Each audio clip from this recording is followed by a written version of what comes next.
Hello Leo, Sun, Moon, Rising, and Venus signs. Kumusta kayo? Sana po nasa mabuti kayong kalagayan. Welcome back po sa Star Tarot. Kung bago kayo rito, welcome din kayo. Thank you sa inyong support. I truly appreciate it. God bless you all. Leo, pa unang mensahe ninyo, recognize the signs from above. Ayan, angels are sending you messages now, but you're too distracted to notice. So stay alert and open to divine guidance, okay? Maaring nagdadasal kayo for specific signs, or maybe you're praying for divine guidance. Kaya ginagamit ng universe ngayon and the rest of your spirit team ang signs, symbols, and synchronicities dito to send you that divine guidance. So, maaaring ang iba sa inyo dito nakakakita siguro ng coin sa mga odd places, nakakakita ng white butterfly, nakakakita ng white feathers, or maaaring sa pagtingin ninyo ng orasan ninyo, nakikita ninyo 444, diba? Or kaya sa mga plate number ng sasakyan, baka nakakakita kayo ng 444. So that is definitely divine guidance para sa inyo. May ibig sabihin yan, ano? At importante na i-decode ninyo ang ibig sabihin ng mga symbols and signs na yan, and synchronicities na pinapakita sa inyo. I-google niyo po yan at ang dami-daming resources na online, no? Ang nag-i-explica ng mga ibig sabihin yan. Regain your focus. Trivial life matters distracting you from your goals. Archangel Metatron and I are here to help you stay grounded, sabi ni Archangel Michael. So, may teamwork ngayon. Nagti-teamwork ngayon si Archangel Metatron and Archangel Michael dito to help you, no?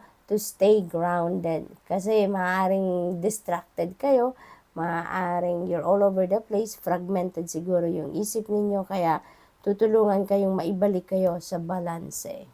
What else? We have, no, it is not yet time. This is not the divine right time to take action, no? So, please be patient. The opportune moment is approaching. Ayan. So, hindi pa ito ang tamang panahon. Hindi pa ito yung perfect na pagkakataon para isakatuparan ninyo kung ano man yung inyong mga plano. Okay? So, be patient. Stay put ka lang muna, no? Dadating at dadating ang tamang pagkakataon. At sa pagdating ng divine timing na yan, you will be divinely guided, no? Bibigyan ka ng mensahe ng universe na this is the right time, so you need to take action. Put your creative energy into action. Archangel Gabriel joins me to spark your creativity, help you communicate your vision, and motivate you to create something beautiful. So, nakikipagtulungan din sa Archangel Michael dito with Archangel Gabriel, to spark your creativity. Buhayin ninyo kung ano yung inyong talents, no? Creative talents, creative prowess, and gano'n. So, kasi maaaring meron dito mga opportunities na dumating or dadating sa buhay ninyo that is going to ignite your passion, no? Magagamit ninyo dito ang inyong mga talento, ang inyong mga gifts, no, sa pagkakataong ito. We have, your loved ones are safe, kaya wag kayong mag-alala. Let go of your fear and worry for your loved ones. I am looking after them. Yan ang promise sa inyo ni Archangel Michael. So, maaaring malayo kayo sa inyong mga loved ones, sa inyong mga kapamilya, no?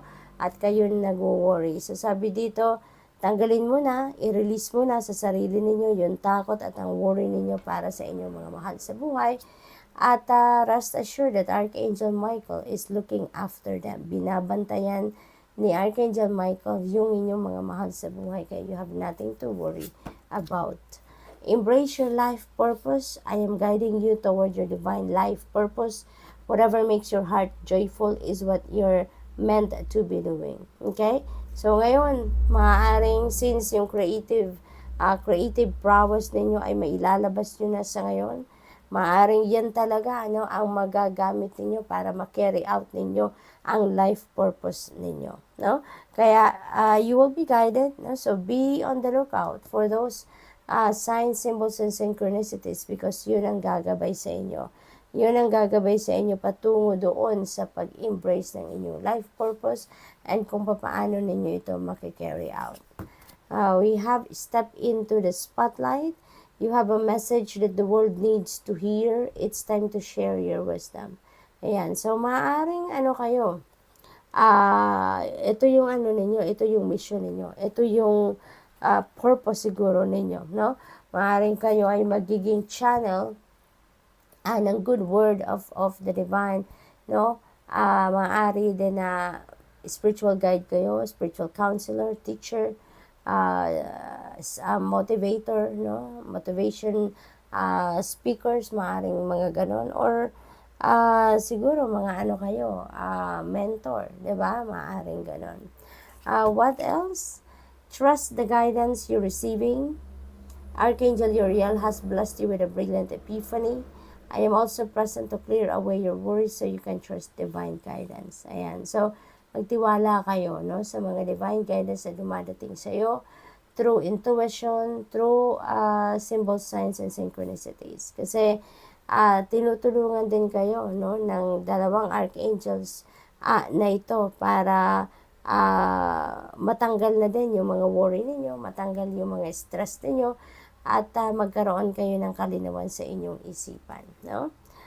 So good luck, Leo, and that's all I have for you for today. Thank you for watching. Love and light. Namaste.